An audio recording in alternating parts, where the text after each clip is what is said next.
All right, everybody, welcome back to Important to Aim. Hold on. First of all, we reached 1,000 subscribers, and I can't thank you enough. I actually wrote something down because I didn't want to forget, and I wanted my thoughts to be clear because this is actually a monumental day. Dear subscribers of the Important to Aim channel, thank you.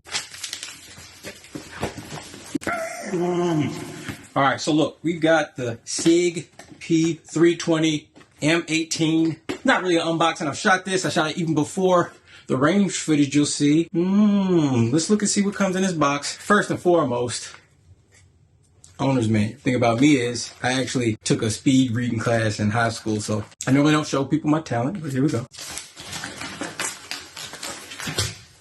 All right. Some people like to see what comes in the box. I do, personally. Advertising for some more stuff. There was a Sig sticker. Okay. I like getting a little crap like that, even though I do absolutely nothing with them. Got your little patch, which is cool. Get off. Stick it off.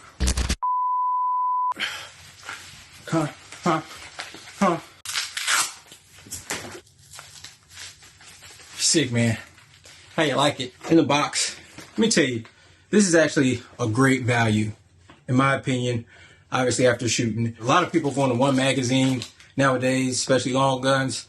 This thing comes with 3 magazines, which was a huge selling point when I was actually going to get this. I had no intention of buying anything. The guy sold me on it at SCB. Shouts out to SCB. You get one 17-round mag. Okay. As we check, it's clear. You get one 17-rounder, flush, and you get 2 21-round mags. 2 21-round mags. Okay. Beautiful, beautiful. Let's get into the meat and potatoes of this. Everybody knows about these P320s. The M18 is actually a sidearm that was issued to, I think, all branches of the military, but officially chosen as the sidearm for the Marine Corps. Okay, the color is exactly like you would get if you were in the military, so that's always kind of cool if you're into that kind of thing. I am kinda, not a make or break. I actually just like the coyote tan color and that contrast with the black. So it's optic ready already, and it's actually cut. When you remove this plate, it's cut to match up with the ROMEO1 PRO already. So anything on that footprint will match up with. It does not come with this threaded barrel. More on that in a second. It does have a ambi safety as well as slide release. Not magazine release, but as you can see, I do believe you can swap that thing around and get it going for your lefties. Star of the show, I mean, this, in my humble opinion, is the trigger. Now, I'll talk about the grip texture because I talk a lot about that and talk about how this compares to some other stuff. So obviously it's not a Talon grip, but it's a little robust, and that is actually good for me. So it's got some nice texturing, some aggressive texturing, not as much as the Smith & Wesson 2.0, not as much as a Talon grip, right under that. Okay, right under the Smith & Wesson 2.0. All right, off the top of the head, that's what I equated to. But this grip, when I held it, it fit like a glove. Sometimes I think I like more square, boxier grips. This is not that. I guess the size and everything, it just seems to really, really fit my hand. So, you know, I love that. Let's pull. We got to pull the trigger. When I first was in the store just dry firing it, I knew it was going to be a great trigger. Okay. So how does it compare to, you know, that aftermarket trigger we put on the H&K, or how does it compare to a Canic trigger out of the box? You know, and I did nothing to it. It's certainly better than the H&K aftermarket trigger. Not as good as maybe the Canic out of the box, depending on what you like. See, I do believe some people will say it is, but it's not the point. Let's just give you the numbers. Okay, first we'll pull it this way, just so you can see. Okay, so what am I feeling? Well, we'll take up to right there. Very smooth though, right? No grit.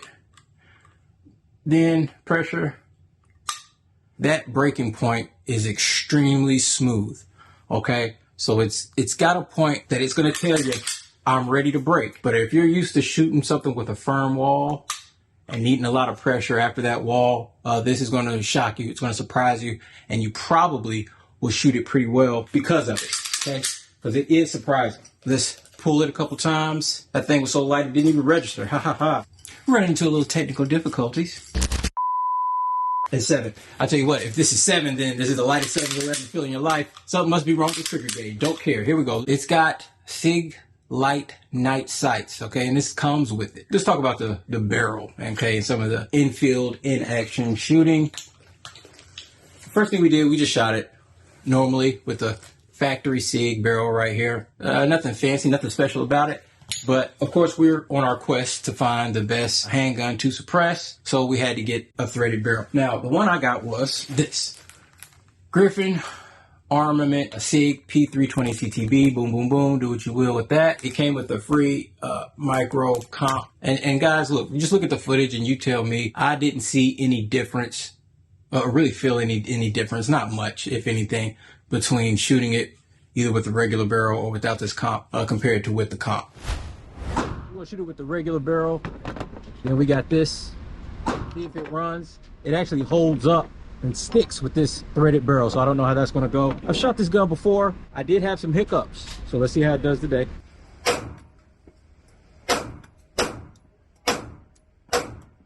No bobbles, no hiccups. Great. That trigger's crazy, man.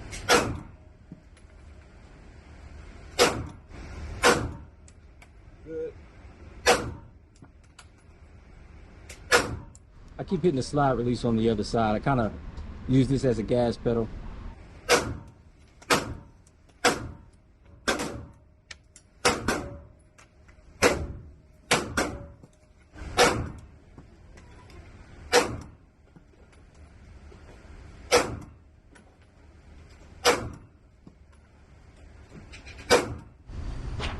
I mean, you know, just throwing them down there, but I mean, this thing is just about 8 yards, I guess, 8 yards.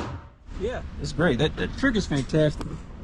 Definitely a star. Griffin Armament threaded barrel with the micro comp on there. Good.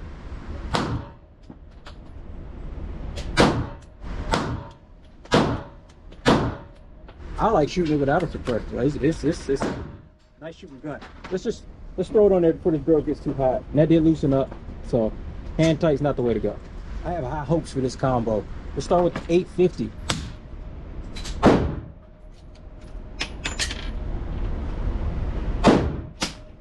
Yeah, so these things have a break-in period. I think I saw somewhere they said 1,000 rounds. Yep.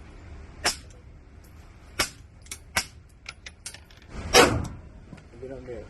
Look at my...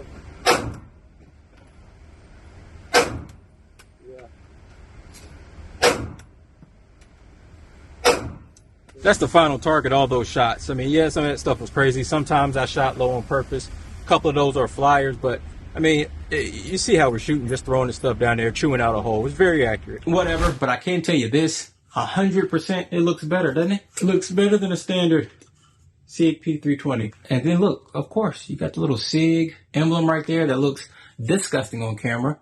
But I'll tell you why. There's a downside to this barrel. When I was researching it, I saw somebody else say they had this issue, but the person, and I watched a video on it, they said they didn't have the issue. So I'll tell you, we did have the issue. And that's just simply when I was, you know, fiddling around with it, fitting it, racking that slide back, it would get stuck about halfway, you know, right there, and wouldn't go completely in the battery, and it would stick. It would just simply stick. So we did what we all do to fix a problem, put a whole bunch of lube on it and hope that it worked. And it did. So it worked perfectly fine with standard Blazer. I think I was shooting Blazer 115 grain. I had no issue. I was expecting an issue because it was pretty consistent on holding up. Once I did put some lube on it, it got a little bit better, but it still wasn't like extremely smooth. I was surprised to see when I did, you know, shoot it 115 grain, it cycled just fine, no issues there. I did have some issues when we decided to throw on the suppressor, which I did have a bob with shooting some really light load stuff, 850 feet per second. It wouldn't eject, the casing wouldn't eject. That slide wasn't coming all the way back. You could feel it, you can see it basically. Now granted, that 850 feet per second stuff is really slow. It's really light. There's probably ways to get around it. You can do a couple of different things, right? You can just keep shooting it, work this in. You know, maybe 500, 600, 700 rounds. I bet you it would break in a little bit more. Probably better off just taking the guide rod and swapping it out, you know, with at least a spring, swapping out that spring to something maybe a little lighter. I don't think I'm going to do the latter. I think I'm just going to keep shooting it. It shot the 975 feet per second stuff flawlessly. Did get a lot of splashback I'll be honest, a lot of splashback with that 975. So is it the gun? Is it the suppressor? You decide. HK, that 975 also has some splashback. This a little bit more severe. Look at that. Is that not, I mean, this is, come on, man. Come on. That's a setup. That's a setup.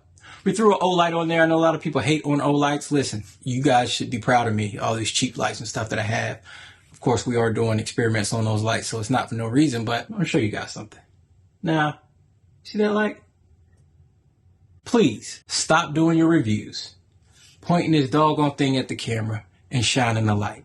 It hurts our eyes, guys. It's stupid. Stop doing it. Don't do it. But keep showing us your firearms, please. Thank you. Okay. PSA over. So this is a gun that you can suppress, but you can't get that low, at least not until you break it in. It's not going anywhere. We're going to continue to put it through its paces so we can actually find out what the issue is. And I said I probably won't do the thing with the guide rod, but I probably will. That's what I'm here for. So let's do it. Why not? Let's order a guide rod, see if it'll change it at all. Keep putting some rounds through it. As far as accuracy goes, today I was shooting low all day. That's just like that sometimes. And as you can see, I go from gun to gun to gun, and where you hold is a lot different from firearm to firearm depending. So I got a whole bunch more excuses I can give you, but I'll simply say, whenever I did try to concentrate, bear down, man, this thing is right on. It's right on out of the box. That trigger is phenomenal. Wish I had a good accurate trigger pull for you. Okay, I'll tell you something else. Now this is me in particular, right? Majority of my firearms, my handguns do not have safety. When I first held this, I put my thumb there. I said, oh, we got a little gas pedal, right? So we can keep our thumb down and hold that. And I thought it'd be a great thing.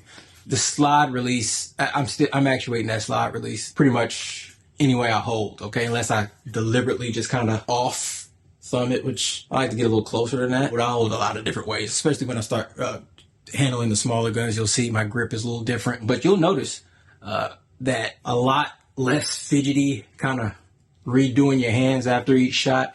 I could really hold on to this thing. Smooth is probably a good way to describe it. And the cycling seemed to be pretty quick. So the follow-up shots were great. Maybe that's that heavier spring in there. It allowed for it to be smooth, but it was still quick. It was quick, man. I can't really describe it compared to another gun because it kind of has its own recoil impulse, in my opinion. It's one that's very, very manageable. I'll tell you, like, if somebody wanted to start moving up, so, you know, we put a 38 special in their hand and a big revolver, they like it. Then maybe we move on something around this size in 380. They're cool. They're ready to move up to 9mm. This is certainly one I could put in their hand and be very comfortable, especially because this trigger is, I don't know if I'd say light. It's a lighter trigger. It's a very smooth trigger. So I personally like to teach on something that has more of a wall at first so they know where to take up. They can prepare themselves and boom, rather than something that's going to surprise them in the beginning. That's just my way. Okay, that's my way. I like to ease people into it. I want to make sure they're having fun and not get intimidated at all. We're rambling. So this is a good gun to put in somebody's hand who kind of wants to move up. It's certainly going to be,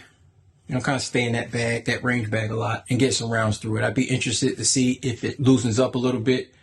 The thing about this barrel too, this Griffin armament barrel, there's some other ones out there that don't have the loaded chamber indicator cut. And I guess that's another feature we should mention. It does have it, but you can see it's not intrusive at all. Of course, there's nothing in there now, so it's not raised up, but that's where it would be right there. See that? To let you know that there's a round in the chamber. And ironically, I actually used it a lot today. One thing, if you're more interested in this Griffin armament barrel, says hand tight or something like that, you definitely got to torque this thing down a little bit, man. It would loosen up with hand tight, so don't do it. I think this looks freaking awesome. And I think I bought this because Sig didn't have threaded barrels for these yet. Correct me if I'm wrong, please do. Comment. I think if I bought a Sig barrel, or at least I hope, if I bought a Sig barrel for the P320, the M18 specifically, that we wouldn't have that issue that we had with that 850 feet per second.